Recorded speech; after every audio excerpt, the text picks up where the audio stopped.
নাগরিক কনভেনশনের মধ্য দিয়ে মানুষের চাহিদা, অভাব, অভিযোগের কথা জানতে চাইছে কোচবিহার পৌরসভা। শহরের 1 নম্বর ওয়ার্ডে হয় কর্মসূচি। দুর্ঘটনার কবলে একটি অটোরিকশা। স্কুল বাসের সাথে সংঘর্ষে ঘটে এই বিপত্তি।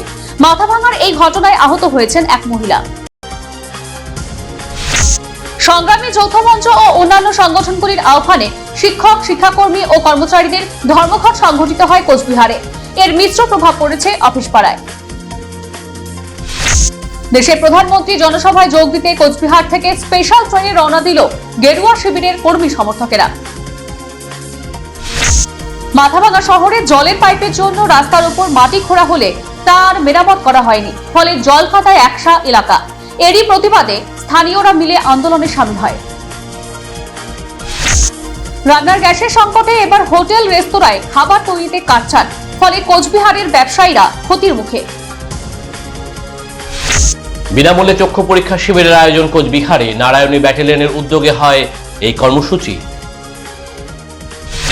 কোচবিহার জেলা ক্রীড়া সংস্থা পরিচালিত সিনিয়র ডিভিশন ক্রিকেট লিগে শুক্রবারের খেলায় পরস্পর মুখোমুখি হয় ডিএসএ কোচিং ক্যাম্প বনাম ধলুয়াবাড়ি শঙ্কর ক্লাব।